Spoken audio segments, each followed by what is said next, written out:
rero ni ubutumwa Imana yamaye bw'uyu mwaka 2023 kugira ngo yabumaye hari saa 9 za ninjoro. Mbona buri muntu wese afite umuzingo, ariko numva ijwi rirambwiye ngo uwo uriya muzingo ubona tumuyaga udasanzwe. Uwo muyaga wari uteye ubwoba kuko ngewe nagizemo ikintu cyo kwikanga mu mutima wanjye.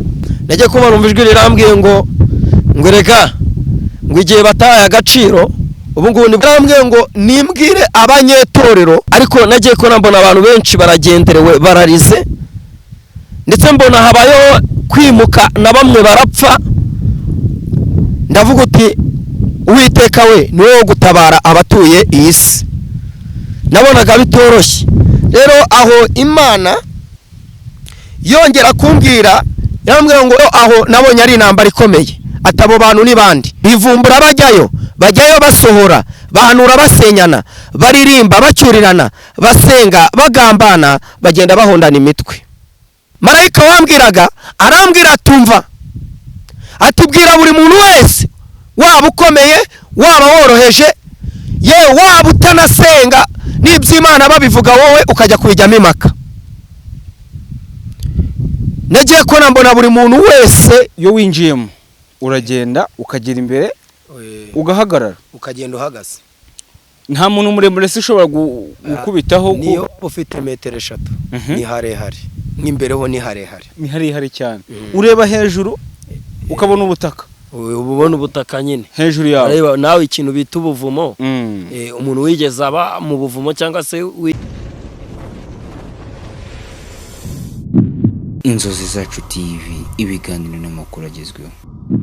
Yes, ibihe byiza cyane kuri wowe bana natwe umunsi ku munsi. Tukwifuriza ibihe byiza, nizere ko umeze neza cyane, nizere ko ibyo urimo byose biri kugenda neza cyane. Uyu mwaka uzakubera umwaka mwiza cyane, nubwo abahanuzi bagenda bahanura byinshi cyane. N'uyu munsi turi kumwe n'umuhanuzi nawe ugiye kutubwira ibintu bikomeye cyane. Tumusanze ahangaha niho akunda gusengera, n'ahantu afite amateka menshi nagiye akomeye. Aha n'ubuvumo buba hano hariya ni muri Sororo, ni muri Sororo ahantu bita ku musaraba.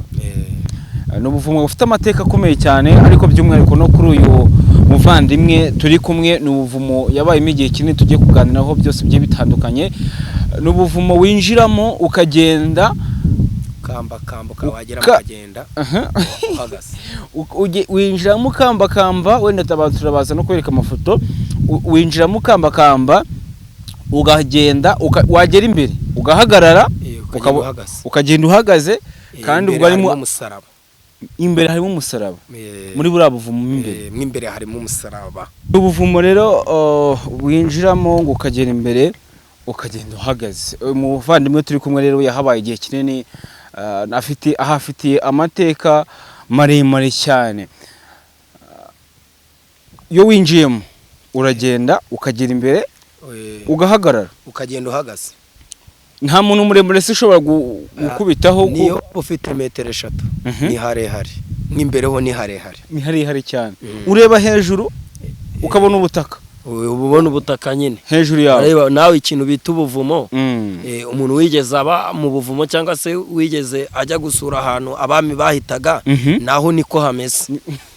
Mbese ni mwibanga, ni mu ruganiriro, mu ruganiriro. Iyo ugezemo twe ntago twakinjiramo, dore ko n'inzego z'igihugu cyacu ziba zitashishikariza n'abantu kugira ngo bajye bajya gusengera ahantu nk'ahangaha hashobora gushyira ubuzima bwabo mu kaga. Hahora umukozi w'Imana amabwa ati ntago byemeye mw'abantu mwe. Ni byiza cyane kuko leta n'umubyeyi irebera abaturage. N'ahantu ushobora kujyamo utameze neza, udafite oxygen ihagije, bitewe n'uko umubiri wawe ubuhagaze, ukaba ushobora kuba wagiramo ikibazo.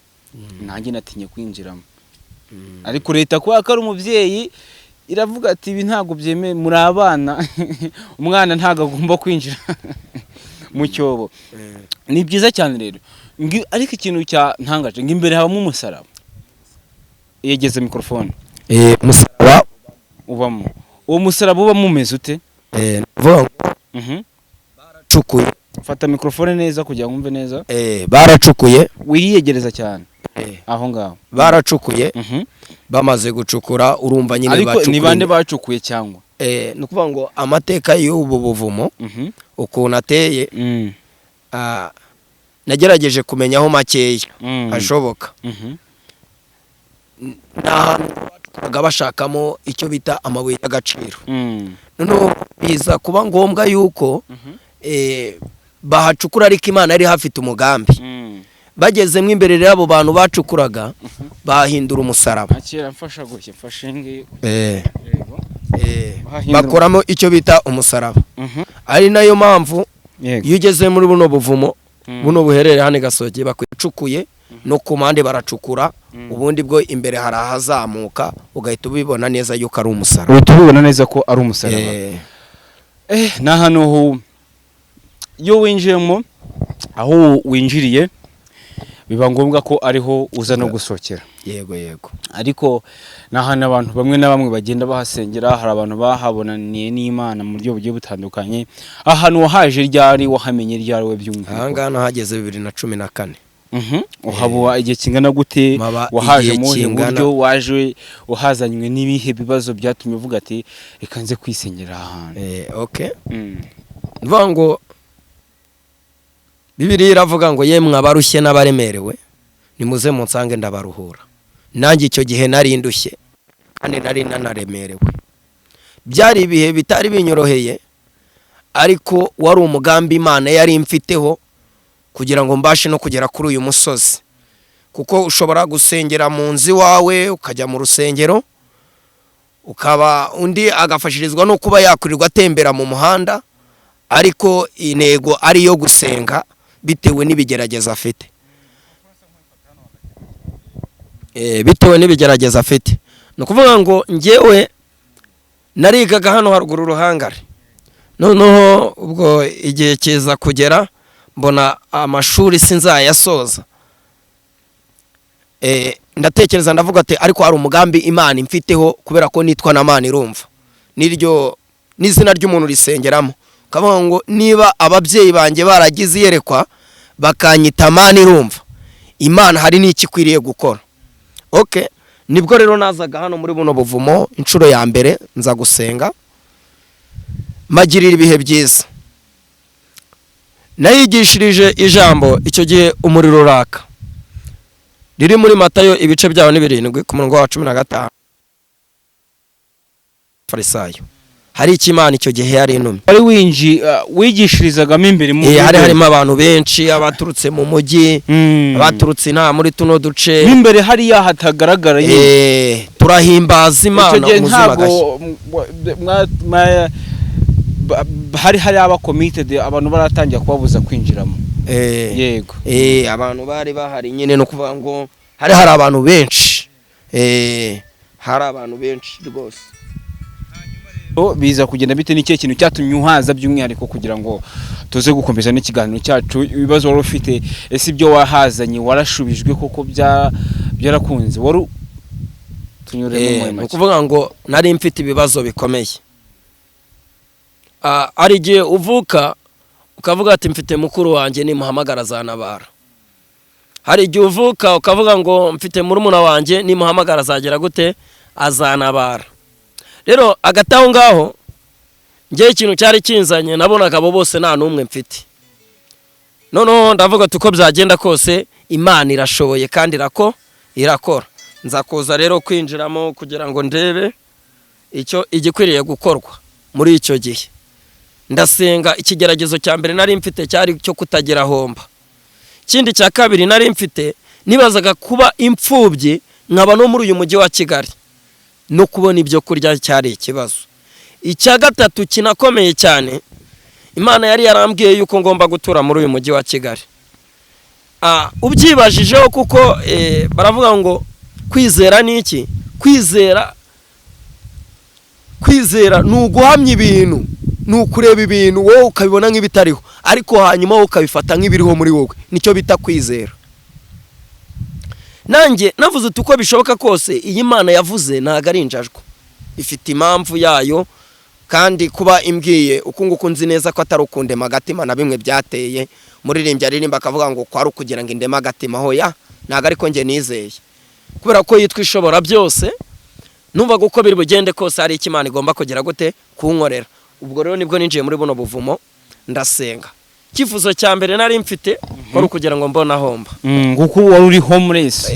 Babita aba homeless nyine abantu barara ku mihanda, barara hanze. Badafite n'ahantu bashobora kurambika umusaya niyo. Urumva ko biteye n'isoni nuko asanga ari n'umuntu w'Imana wasenze afite na Bibiliya aryamye aho ngaho. Homeless. Ariko homeless babaho. Kandi bo banyabutayo. Hari abantu benshi ndi umuntu ujye ugerageza gusura ahantu henshi basengera. Abenshi hari nabo tuganira na out of the camera, tutari kuri kamera, bakavuga ati bimeze gutya, mwati se kuki waje ahangaha uri umusore kweki, ati bari bamfunguye bitanze ahangaha mbonye nta handi ho kujya mfite. Nyine ugasanga buri wese ariko kuza kuri Yesu nyine ni iby'agaciro cyane, kuko nta muntu uzi imbere y'Imana ngo Imana imusezerera amana amasa. Yego. Ubwo nanjye rero narahasengeye muri iyo myaka 3. Hano haruguru habaga abajepe bambera abana beza, icyo gihe barangaburiraga. U Rwanda rufite abantu bafite impuhwe, niho wajyaga kurya. Barangaburiraga rimwe na rimwe kubera ko bari baramaze kumenya amateka yanjye narayababwiye. Ndavuga ati ngiye ikinzanye ahangaha nzahava ari uko Imana hari ikikoze ku buzima bwanjye. Numva ko ni ibihe bitari byoroshye, n'ubutayu wanyuzemo n'urugendo, nubwo ijambo ry'Imana rivuga ngo turi mu isi dufashe igihe mu ntambara, nubwo bitaranarangira ntago ubutayu burarangira ku buzima bwawe. Yego ndabizi, ariko byibuze hari agasura gahari. Hari ikimana igenda ikora. Sibyo se? Hari ikimana. Twagiye wenda tuvuganira nubwo ubutayu butararangira, ariko hari iby'Imana igenda ikora, kandi nuko bigaragara kuri kamera urakeye kabisa, ntabwo usa nk'umuntu utisiga amavuta. Urisiga, sinzi amabwoko bw'aho mfite wisiga, ariko ni byiza. Nasanzwe Imana irabikora, Imana igenda ibikora, kandi naka gasura no kubera Imana ngo yarahabaye byari bikomeye, urugamba rwari rwakajijwe, arinzi neza yuko mu ijuru dufite Imana ibasha gutabara, yarahabaye muyimera impundu. Urumva ko tuzagenda dukora n'ibiganiro bigiye bitandukanye, kuba twahuriye wenda kuri umusozi tuzagira turushaho. Urumva ni ubuhamya burebure tugomba kuzaganiriza abantu, kandi bugafasha abantu b'Imana abari mu bihe bitoroshye, bari mu bihe bikomeye, bakizera ko hari Imana ikora ibintu. Kandi nubwo yatinda kubikora, nubwo ushobora kuba umaranye ikibazo igihe kirekire, wizere Imana ko igihe cyari cyo cyose kizarangira. Icyatuzanye uyu munsi rero bikari cyo dukora, ibindi tuzabiganiraho mu bindi bihe bigiye bitandukanye, kandi ndizera ko Imana izadushoboza.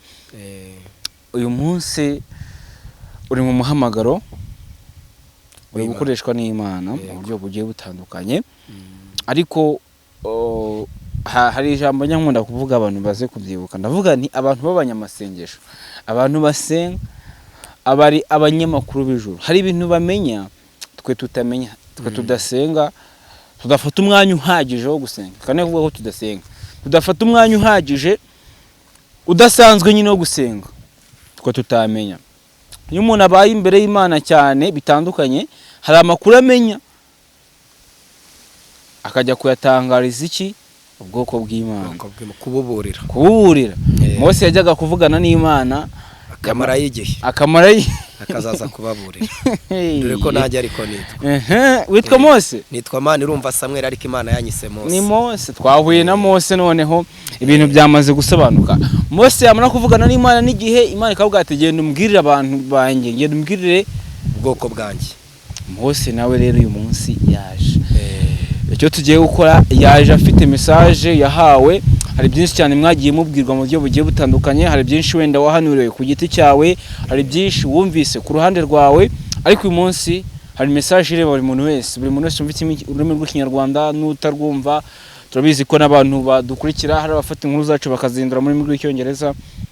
Ubu ni ubuhanuzi bureba isi yose ku bigendanye cyane by'ibihe biri imbere. Ijambo ry'Imana rivuga ngo nta kizaba ku bwoko bw'Imana ku ntore zanjye nabanje kubamenyesha. Abantu rero ngiye kumva icyo Imana ivugana natwe muri aya masaha. Ngiye ubundi niyo mpamvu ndi kuvuga amagambo menshi uko mu butumwa sinjya mvuga. Nibwo ngiye kuguha umwanya utugezeho icyo Imana yavuganye nawe mu buryo burambuye mu gihe kitari kirekire cyane. N'abantu badukurikiye mbasabe mufate umwanya ibintu mu bitega amatwi kandi mu byumve kandi mu byiteho. Niba ufite amahirwe yo kumva umuntu w'Imana avuga, ntago tuba navuze ngo nkuce amafaranga ngo nze ngo nanjye nze hangaha ngo wantegeye. Nabikoze kubw'umuhamagaro w'Imana, nabikoze kubwo no gukorera Imana. Ariko nawe fata umwanya wumve icyo Imana igiye kuvugana nawe. Kandi Mose tugushimire cyane kwemera gukoreshwa n'Imana. Amen. Nayihabwa icyubahiro. Amen. Reka rero dufata umwanya dusenga Imana ubundi tuguhe umwanya. Ariko biraza kuza kumfasha nuza kwimuka ukajya hari inyuma kuri kiriya giti. Baza kuza kumfasha nuza kwimuka ukajya kwicara kuri kiriya giti kugira ngo bize kugenda neza. Reka tubanze dusenga Imana. Reka ubanze dusengera Imana ubundi twumve ubutumwa ubundi dusoze ikiganiro cyacu. Ibindi byo tuzagenda tubiganira. Uze kuza kumfasha nusaza gusenga tujya kwicara kuri kiriya giti. Yego. Nayiko. Reka nsenge. Ariko mbere na mbere yo gusenga reka mbanze mbibwire. Ababyeyi banyise nitwa Manirumva Samuel. Izina ryo gusenga ni Mose, ni ry'Imana yanyise. Hari hawe ryari? Nari hawe kera. Nari hawe mfite imyaka 8. Uri hawe mu buhe buryo? Twari turi gusenga Imana. Imana irangije imvura iragwa. Maze kugwa twari ahantu ku gasozi, nakwita yuko wari umusozi twari tugiye gusengeraho. Ndangije mbwira Imana ndabwira ati niba uri Imana ibana natwe, waravuze ngo mu gihe cyacu, mu gihe cy'abo bahanuzi bari guhanura bazategeka imvura ye kugwa. Mbwira Imana ngo imvura sinyishaka. Imvura irahagarara. Imaze guhagarara abari bari aho ngaho, ngiye kumva numva umukobwa aturutse inyuma ari mu mwuka. Arambwira ngo mvuko Uwiteka Imana avuganye nanjye. Aravuze ngo uri Mose, bizagukurikirana ubuzima bwawe bwose. Nuko nguko wiswe Mose kandi uri Mose koko. Uko ugiye no gukora inshingano zikomeye cyane. Reka dusenge. Data uwera wa Isirayeli, Imana nyamana, Imana rubasha, witwa ndiho, utwa ishobora byose, urera urakiranuka. Ni wowe waduhaye kurama ndetse no kuramuka. Ni wowe uducishije muri ibi bihe by'amaga, ibihe bitari byoroshye, ibihe buri mukristo wese yari afite icyifuzo gikomeye, ariko uhaba Imana bamwe na bamwe bararokoka tubasha kwinjira muri uyu mwaka wa 2023. Nubwo nawo Data Kristo tuwinjiyemo kugira ngo dusenge duhe imbaraga ku kare wera. Nari mfite igihe cyo gusenga, mfashe igihe Imana ibasha kuma ubutumwa kugira ngo mbugeze ku batuye uyu mubumbe bitisi. Aho waba uri hose ukurikiranye kino kiganiro, fata igihe cyo gutega amatwi, nkuko hanze bavuga ngo wumve ubeho. Nawe wumve ejo utazatungurwa ukavuga ngo ni waburiwe. Rero ni ubutumwa Imana yamaye bw'uyu mwaka 2023 kugira ngo mube maso cyane. Reka mfate ikayi yabumaye ndabwandika. Ubwo butumwa ijya kubuguha yabuguhaye zari sangahe? Wari uri mu bihe bihe? Yabumaye hari saa 9 za ninjoro. Ndi gusenga. Yego. Mbaza Imana umwaka tugiyemo 2023. Wagiye kubona bigenza bite? Hari abavuga ati nareretswe, nabonye marayika. Ngewe nabonye yerekwa bwa mbere. Ngiye kumva numva ijwi rirambwiye ngo kango kamvugane nawe. Ubwo rero yabanje kuma ijambo riri muri Zaburi ya 94. Ndarisoma, maze kurisoma nibwo yatangiye kumbwira uko uyu mwaka witwa. Imbwira nibiri muri uyu mwaka ndetse nibiri imbere yawo. Urumva hari uburyo abantu berekwa. Ese wenda ntago nahita nkubaza ngo byaba byari ibintu byiza cyangwa se byari biwenda uri buze kubitubwira uhere ku cyambere kandi ugeze ku cyanyuma kugira ngo tuze kubyumva. Twumve n'icyo ikigomba gukorwa cyangwa se n'ibisabwa byose nuko bimeze. Okay. Nagiye kubona ninjira mwiyerekwa, mbona buri muntu wese afite umuzingo, ariko numva ijwi rirambwiye ngo uwo uriya muzingo ubona buri muntu wese afite n'uw'ibibazo. Waba usenga uwo muzingo urawufite, waba udasenga. Nabonye rero atari ibintu byari byoroshye, kuko marayika yarambwiye wanyerekaga ibyo ngo nimbwira abantu basenge. Nyuma yaho gato numvishije icyo bita umuyaga udasanzwe. Uwo muyaga wari uteye ubwoba, kuko ngewe nagizemo ikintu cyo kwikanga mu mutima wanjye. Mbaza Imana ndayibaza, se habaye iki? Maze kumbwira ngo habaye iki, najye kuba numva ijwi rirambwiye ngo reka ngo igihe bataye agaciro ubu ngubu nibwo bagiye kugishakamo, kandi igihe kiri kubacika. Rero biradusaba kugira ngo dukore mu gitondo, kandi nubwo ari mu gitondo burijimye, kandi aho nabonye benshi umuyaga ubahutaza baragwa. Nta muntu n'umwe natabonye, kuko nk'uko natangiye mbivuga, mbona abantu bari bafite uwo muzingo, nabonaga badasenga, nkabona basenga, ariko nkabona ntago borohewe habe na gato. Rero aho ngaho Imana ikintu yarambwiye ngo nimbwire buri muntu wese utuye kuri uyu mubumbe asenge, kuko ibimusengesha birahari kandi biragwiriye ku buzima bwe. Aho rero Imana yanyeretse ibintu bikomeye. Ati byari bimeze gute? Iryo jambo bazarisoma ryo riri muri Zaburi ya 94, bazasoma umurongo wose.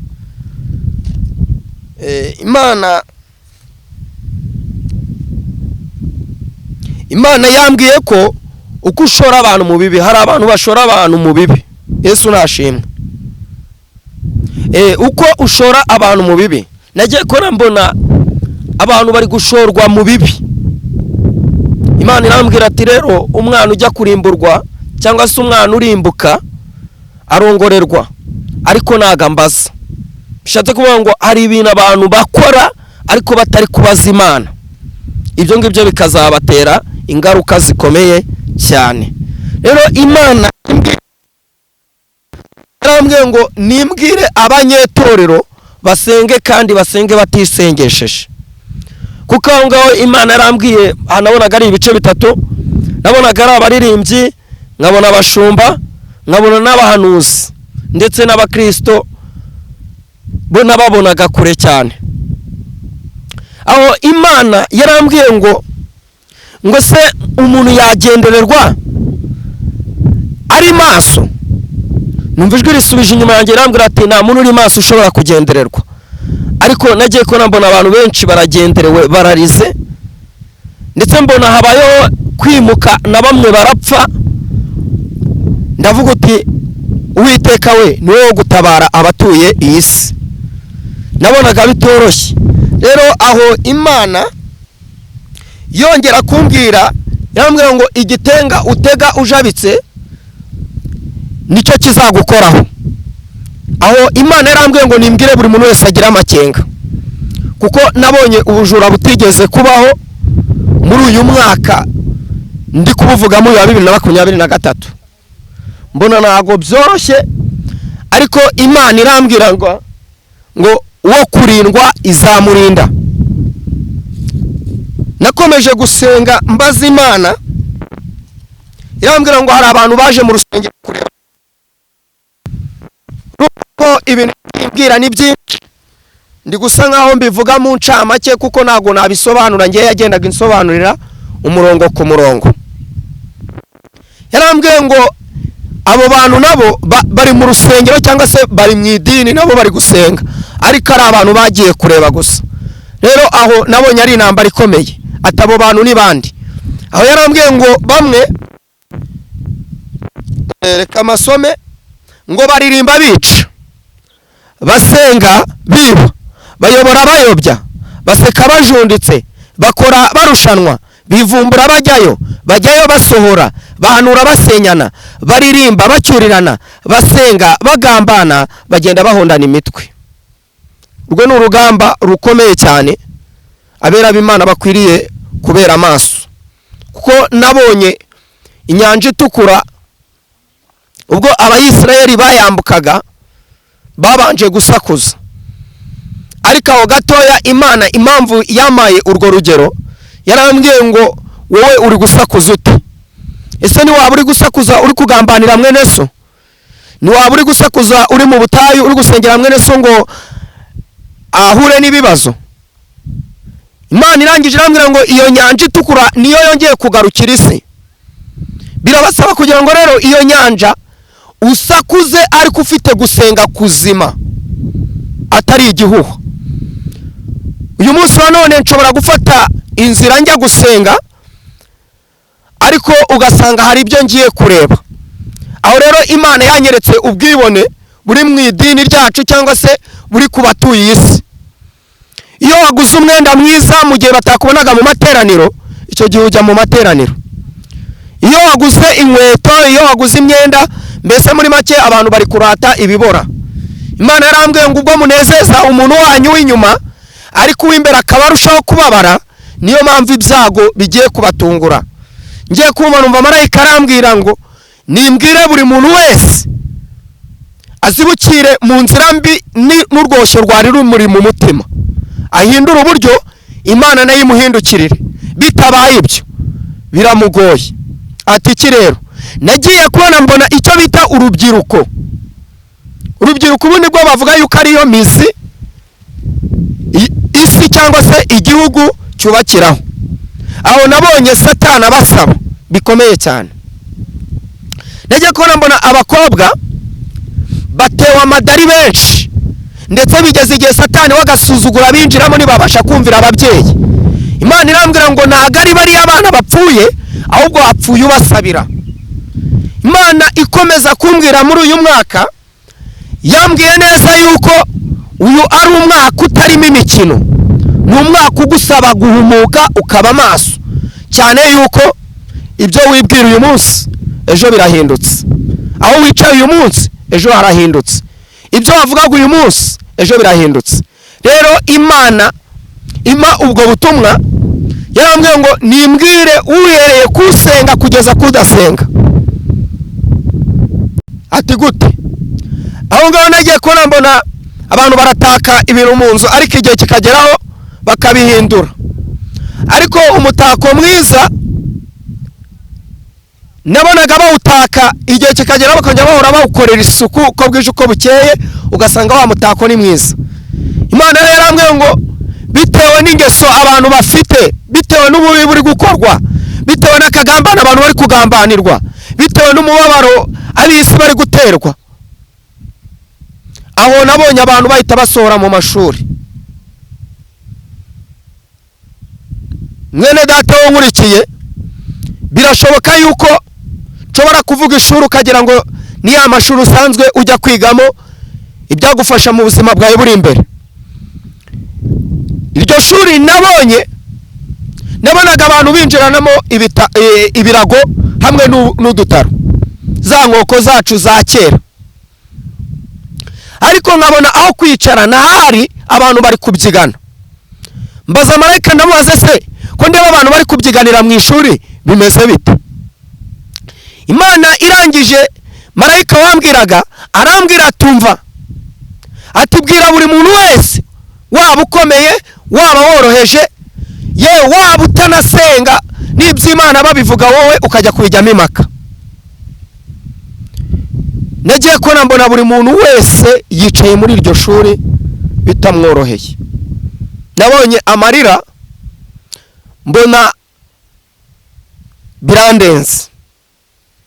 Aho nariruhukije mu mutima, ngira Imana ngo ni wowe gutabara.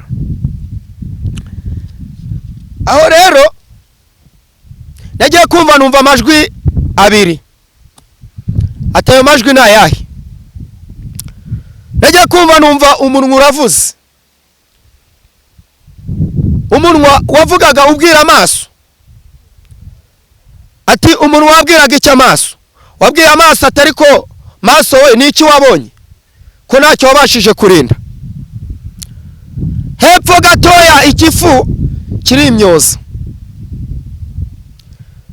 kirangije kiravuga ngo noneho nimureke kuvuga. Ngiye kuba numva umuntu musubirije rimwe ngo ikinyoma nicyo kigwiriye, ngo kandi ikinyoma nicyo gituma tubaho. Numva ngize ubwoba. Imana irangije irambwira ngo buri kintu cyose gifite iherezo, mwishukwa n'igifu. Igifu kituma wica mugenzi wawe, kuko Imana we yarambwiye ngo buri kintu cyose kigira iherezo. Ibyiza ukora bizakugaruka, n'ibibi ukora bizakugaruka, kandi ntabwo igifu kizahagarara imbere yawe ngo kigucire urubanza. Ntabwo aya maso azahagarara imbere yawe ngo agucire urubanza, ahubwo harahishwe aho Imana yanyeretse uwo mutima. Ibyo umugabo wawe atakuziho, ibyo ababyeyi bawe batazi, ibyo pasiteri cyangwa umudiyakoni atakuziho, uyu mutima byose urabizi.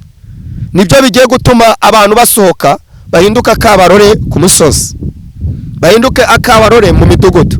Ariko aho ngaho nubwo Imana yambwiraga ibigomba kuba muri uyu mwaka ndetse n'ibiri imbere yawo, yarambwiye ngo nimufate igihe cyo gusenga, buri muntu wese afate umunsi umwe abane n'Imana, yishinganishe kandi usenge ufite intego. Hari ukujya gusenga ugasengeshwa n'umubabaro wasize muri 2022, akaba ari usengesha muri uyu mwaka wa 2023. Ndagira ngo nkubwire ngo inzira ebyiri zibangikanye, imwe itari yo kukurimbura, indi bari igukiza. Nituwe mu nzira imwe ariyo ijya mu ijuru. Nubwo ifunganye ariko Uwiteka Imana yagutabara. Aho rero Imana imaze kumbwira ngo nimbwira abantu basenge, nabonaga abantu bose basa nkaho babihagaritse bitewe n'iryo shuri nari nabonye mbere. Mbona abantu birabayobeye. Ngiye kubona mbona mu rusengero cyangwa se muri ya madini yacu, buri muntu wese asohoka avuga mugenzi we, buri muntu wese asohoka avuga mwene se. Mbona ni urugamba, kuko nabonyemo icyo bita guhangana kandi gukomeye. Aho rero nagize irindi yerekwa imbere gatoya. Ngiye kubona mbona umudugudu ukomeye uriho insengero nyinshi. Ngiye kubona mbona mukanya nabonaga za nsengero, numva abantu bakubisa karuru ngo birarangiye. Nabonaga ndahantu ngo ku musozi, ndababaze se ako karuru kavuze kubera iki? Ngiye kubona numva ijwi rirambwiye ngo yewe Mose, ibyo abantu batinyaga bibagezeho. Nagiye kubona mbona inzara, indwara zikomeye zatatse abantu. Ngiye kubona mbona hahandi abantu bicaraga mu rusengero hasigaye mbarwa, abantu basohowe n'ibibazo. Ngiye kubona nanone mbona babandi bajyaga bafata igihe cyo kudusengera, babandi bajyaga bafata igihe cyo kuririra itorero, nabo iby'Imana basa nkaho babiteye umugongo. Mwene data, senga kandi ukora ibyiza ugifite uburyo.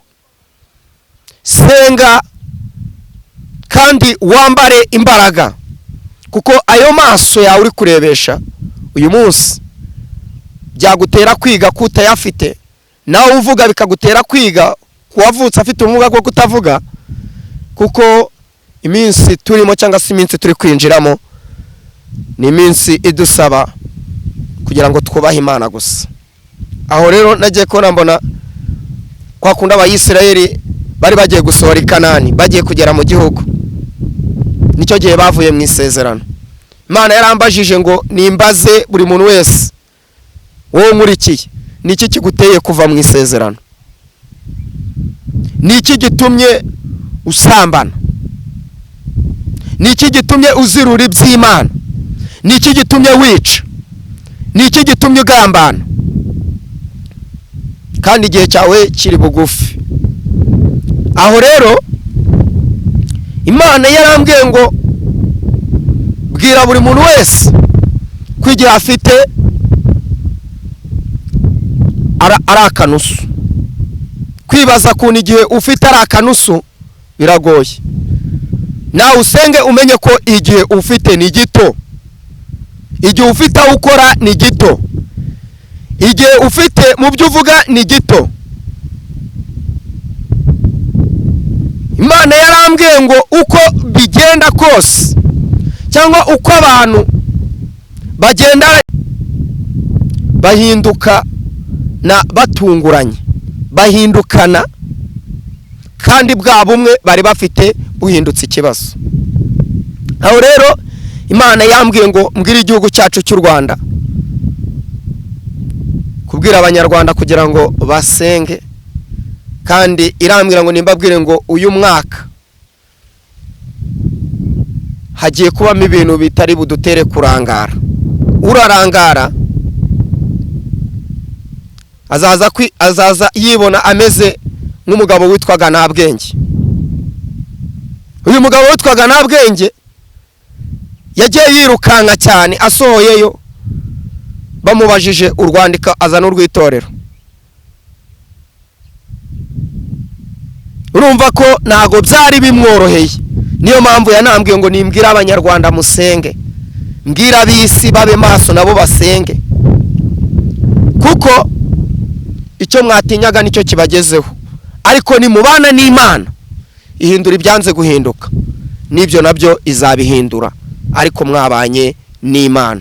Aho rero yarambwiye ngo nimbwira abantu ibintu bitatu bigiye kubaho, bigiye gutuma abantu basenga. Umwana ufite mu rugo agiye guhinduka, umukozi ufite mu rugo agiye guhinduka, umugabo ndetse n'umugore bagiye guhinduka.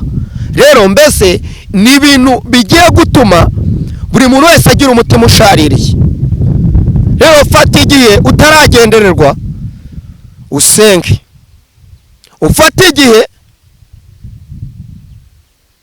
nyagihe, niba hari akahe wari warataye muri wowe ugafate, kuko twinjiye mu mwaka utarimo imikino. Ubwo rero nibwo butumwa Imana yamaye kugira ngo mbwire abantu bose batuye uyu mubumbe witwa isi gusenga, kuko atari igihe cy'imikino. Amen, amen. Uwiteka aguhe umugisha cyane, kandi dushimire n'umuntu wese wabanye natwe nyuma y'ubutumwa butanzwe. Nta yindi comment, igisabwa no gusenga, ahubwo ibindi tubifatira umwanya tukazabiganiraho. Ibiganiro byo tuzagenda tubikora tuganira n'umukozi w'Imana Mose, tuganira byinshi cyane kuri ubu butumwa. Ni ubutumwa bukwiriye ibisobanuro byinshi cyane, sibyo Mose? Ni ubutumwa bukwiriye ibisobanuro byinshi, ariko reka abantu babyumve muri ubu buryo. Kandi icyo umuntu asabwa cyambere gikomeye ni ugusenga buri wese ku ruhande rwe ataragendererwa. Mose turagushimiye cyane, Imana iguhe umugisha. Yego, dushimiye namwe wese nawe wabanye natwe. Niba dukurikiye utarakora subscribe uyikora kujya tujye tubana umunsi ku munsi, kandi niba ugize amahirwe yo kubona ubutumwa nk'ubu ngubu bw'Imana dushakaho, ni byiza cyane kugira ngo ubufate ubugeze ku nshuti yawe n'undi bageze ku nshuti ye, kugira ngo ntibibi byawe gusa, ntibibyange gusa. Murakoze.